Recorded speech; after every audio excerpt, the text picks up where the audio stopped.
Good morning students. आज अपन पढ़ेंगे बीएससी पार्ट सेकंड के paper third immunology microbiology and biotechnology की यूनिट माइक्रोबायोलॉजी का topic work of Antony van Leeuwenhoek. Antony van Leeuwenhoek का कार्य। एंटनी वॉन लीवेनहॉक 24 अक्टूबर 1632 में डेल्फ नीदरलैंड में पैदा हुए और 26 अगस्त 1723 को डेल्फ में इनका निधन हो गया। ये डच माइक्रोस्कोपिस्ट थे जिन्होंने बैक्टीरिया और प्रोटोजोआ को सबसे पहले ऑब्जर्व किया और बैक्टीरियोलॉजी एंड प्रोटोजोलॉजी की इन्होंने नींव रखी। अब इनका अर्ली लाइफ और कैरियर देखते हैं। ये देखना यहाँ इसलिए ज़रूरी है क्योंकि ये वो साइंटिस्ट हैं एंटनी वॉन लीवेनहॉक जो साइंस बैकग्राउंड से नहीं थे, जिनकी ज़्यादा पढ़ाई ये नहीं कर पाए थे और साइंस की पढ़ाई इन्होंने नहीं की थी। ये एक सिंपल डच टेक्सटाइल मर्चेंट थे, कपड़े के व्यापारी थे, ज़्यादा पढ़े लिखे नहीं थे, भाषाओं का भी ज़्यादा ज्ञान नहीं था। इसके बावजूद इन्होंने जो माइक्रोस्कोपी है इसमें बहुत बड़ा योगदान दिया और साइंस की ब्रांचेज माइक्रोबायोलॉजी, प्रोटोजोलॉजी, बैक्टीरियोलॉजी इनकी इन्होंने नींव रखी और ये फादर ऑफ माइक्रोबायोलॉजी के रूप में जाने जाते हैं। तो इनकी अर्ली लाइफ में इन्होंने किस तरह से माइक्रोबायोलॉजी की नींव रखी और माइक्रोबायोलॉजिस्ट बने, इसके लिए इनकी लाइफ जानना ज़रूरी है। तो इनकी अर्ली लाइफ और कैरियर अगर अपन देखें तो अर्ली लाइफ इनकी बहुत टफ गुजरी क्योंकि बचपन में ही इनके फादर की डेथ हो गई। मदर ने रीमैरिज की। जो स्टेप फादर थे उनकी भी डेथ हो गई। ये डेल्फ में रहते थे पहले, लेकिन फिर इनको जब स्टेप फादर की भी डेथ हो गई तो इनको डेल्फ को छोड़ करके दूसरी जगह जाना पड़ा। आम्स्टरडम ये चले गए थे और वहाँ पर इन्होंने कपड़े की दुकान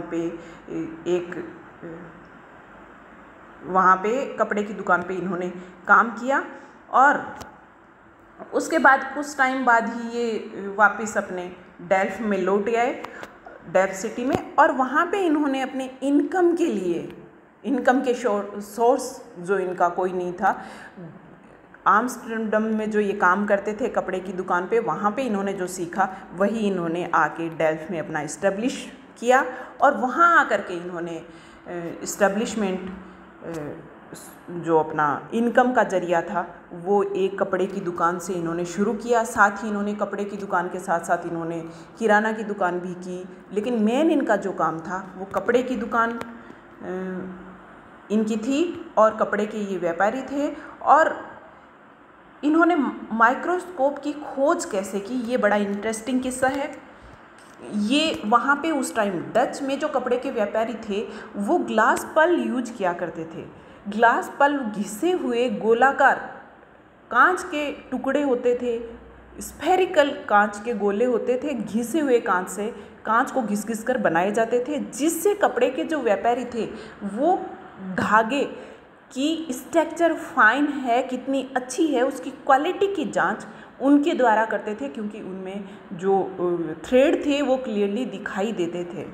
तो इन्होंने जब ये इस्टेब्लिश हो गए, अपना पर्सनल लाइफ इनकी स्टेबल हो गई, उसके बाद 1665 में रॉबर्ट हुक नाम के साइंटिस्ट ने, जैसा कि तुम सब जानते हो जिन्होंने कोशिका की खोज की थी, रॉबर्ट हुक ने अपने बनाए हुए माइक्रोस्कोप में सबसे पहले सेल को देखा था और उसका वर्णन किया था। तो और इसका वर्णन 1665 में रॉबर्ट हुक के द्वारा लिखी गई बुक माइक्रोग्राफिया नाम की बुक में इसका वर्णन मिलता है, जो इन्होंने डिस्कवरी की थी, जिसके बारे में रॉबर्ट हुक ने बताया था। तो इनको 1668 में लंदन जाने का मौका मिला और वहाँ पे इनको उनकी बुक मिली और उस बुक को इन्होंने पढ़ा। माइक्रोस्कोप किस तरह से कार्य करता है, कैसे उसकी संरचना होती है, ये इन्हें ग्लास पल्स से थोड़ा बहुत आइडिया था और इनमें जिज्ञासा थी।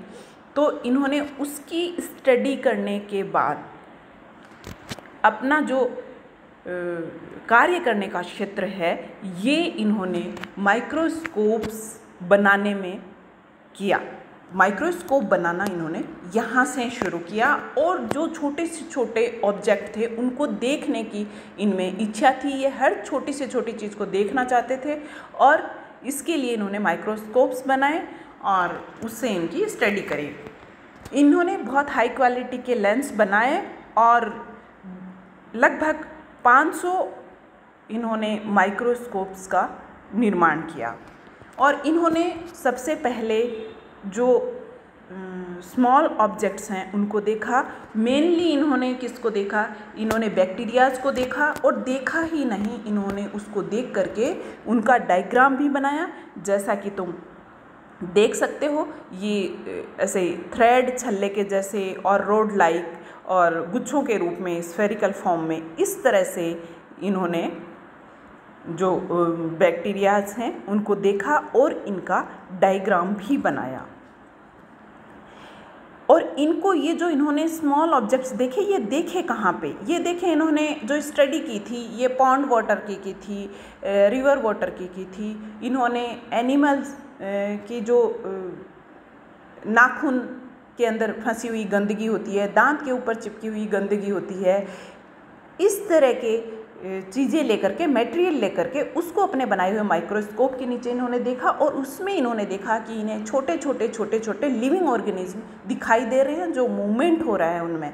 तो इनको इन्होंने नाम दिया वेरी लिटिल एनिमल्कुले, जो बहुत छोटे कि खुली आंखों से जिनको अपन नहीं देख सकते हैं। और इन्होंने जो माइक्रोस्कोप बनाया उसकी स्ट्रक्चर इस तरह की थी, इस तरह का इन्होंने माइक्रोस्कोप बनाया था। इसके बाद इन्होंने जो भी चीज़ें देखी उनको इन्होंने, जैसे इन्होंने खास करके देखी क्या क्या चीज़ें थी, कि किन किन चीज़ों पे इन्होंने काम किया था। तो इन्होंने बैक्टीरिया की खोज की थी, बैक्टीरिया को इन्होंने देखा था और स्पर्मेटोजोआ को इन्होंने देखा था, जो इंसेक्ट, डॉग एंड मैन शेमन में इसकी स्टडी की थी। और इसके अलावा इन्होंने जो एफिड्स हैं उनमें पार्थेनोजेनेसिस, एफिड्स जो कि इंसेक्ट होते हैं उनमें पार्थेनोजेनेसिस को भी इन्होंने स्टडी किया था, देखा था। इसके अलावा इन्होंने आरबीसीज को भी एक्यूरेट डिस्क्रिप्शन इन्होंने किया था। और ये सब पॉसिबल हुआ इनके द्वारा बनाए गए माइक्रोस्कोप से, क्योंकि उनकी पहले जो माइक्रोस्कोप, इनसे पहले जो माइक्रोस्कोप बने हुए थे उनकी जो मैग्नीफाइंग कैपेसिटी थी वो लगभग 10 टाइम्स थी। इन्होंने जो माइक्रोस्कोप बनाए इन्होंने हाई क्वालिटी के बनाए थे और वो लगभग 200-250 मैग्नीफाइंग जो कैपेसिटी वाले बनाए थे। इसके बाद एक इनकी लाइफ में जो सबसे बड़ा योगदान है, जिन्होंने इनके किए गए कार्य को महत्व दिया और उसको लोगों के सामने, वर्ल्ड के सामने लाए, वो जो इंस्टीट्यूट थी वो थी द रॉयल सोसाइटी, जिसने इनके कार्य को, रॉयल सोसाइटी ऑफ इंग्लैंड, जिसने इनके कार्य को पब्लिश किया और सबके सामने लाए। इन्होंने 1673 से 1723 तक जो भी ये काम करते थे वो काम ये अपने रॉयल सोसाइटी को लेटर के माध्यम से लिखते थे। और इन्हें लिखना नहीं आता था क्योंकि इन्हें सिर्फ डच लैंग्वेज आती थी और इंग्लिश और लैटिन नहीं आती थी। तो इसके लिए ये किसी ना किसी को, जिनको भी लैटिन और इंग्लिश आती थी, जो ज़्यादा पढ़े लिखे होते थे जो लोग, उनसे ये संपर्क करके और उनसे रिक्वेस्ट करके ये अपनी बातें लिखवाया करते थे कि इन्होंने क्या ऑब्जर्व किया, कैसा ऑब्जर्व किया, ये लिखवाया करते थे। और रॉयल सोसाइटी ने इनको एक फिलोसॉफिकल ट्रांजैक्शन पब्लिश करना शुरू किया था, पेपर फिलोसॉफिकल ट्रांजैक्शन, जिसमें इनकी जो भी डिस्कवरी थी, जो भी ये कार्य कर रहे थे, जो भी इनकी ऑब्जर्वेशन थी, वो सब इसमें छापा करते थे।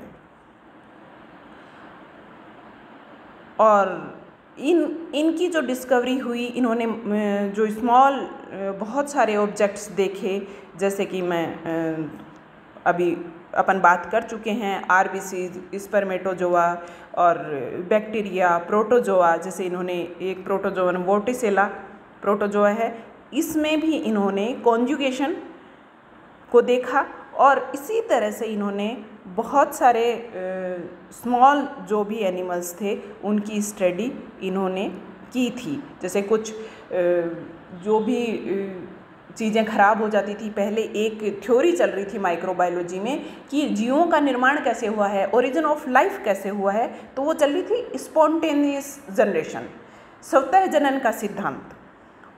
इसको इन्होंने एकदम से सिरे से खारिज कर दिया था, क्योंकि ऐसा बताया जाता था कि कोई मीट का टुकड़ा है जो उससे मक्खियाँ पैदा हो जाती हैं और मिट्टी से बहुत सारे कीड़े पैदा होते हैं, इंसेक्ट पैदा हो जाते हैं। जब इन्होंने माइक्रोस्कोप में स्टडी की तो इन्होंने बताया कि मीट से डायरेक्टली जैसे मक्खियाँ पैदा होती हैं, तो मक्खियाँ उससे पैदा नहीं होती हैं, वो एग से पैदा होती है। और एग्स को इन्होंने देखा क्योंकि वो बहुत छोटे आकार के होते हैं, खुली आंखों से नहीं देख सकते, तो इन्होंने ऐसे ऑब्जेक्ट्स को अपने माइक्रोस्कोप के नीचे देखा और उनको स्मॉल ऑब्जेक्ट्स को इन्होंने ऑब्जर्व किया। और इनकी डिस्कवरी के बाद जो वो थी स्पॉन्टेनियस जनरेशन थ्योरी थी लाइफ ओरिजिन की, उसको सिरे से नकार दिया गया। अब मेथड्स ऑफ माइक्रोस्कोपी के इन्होंने क्या मेथड यूज किए, तो ये कांच को घिस घिस के, जैसा कि अपन पहले बात कर चुके हैं कि लेंसेज बनाए थे। इन्होंने लगभग 500 लेंसेज बनाए थे और इनकी जो मैग्नीफाइंग पावर थी वो रेंज थी 50 से लेकर के 300 टाइम्स, 300 टाइम्स, ये 300 गुना इनकी पावर थी।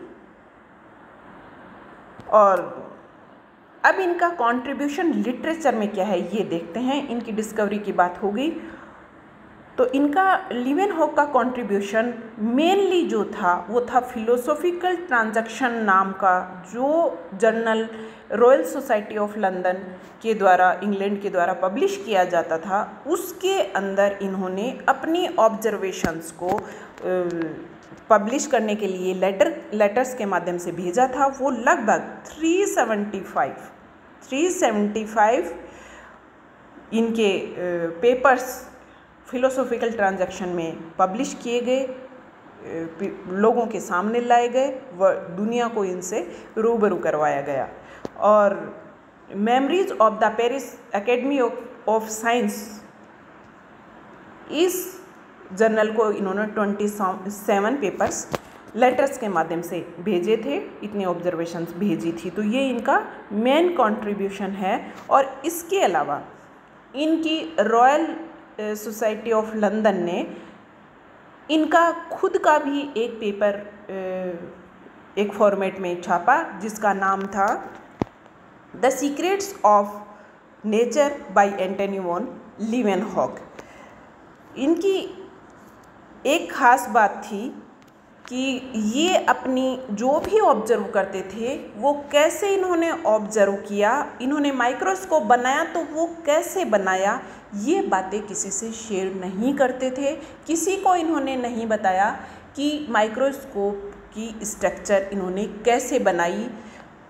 तो ये बहुत सारी चीज़ें सीक्रेट रखते थे, बहुत सारे फैक्ट्स को सीक्रेट रखते थे जो इनके साथ ही चले गए। Thank you. आज का टॉपिक अपना यहीं ख़त्म होता है।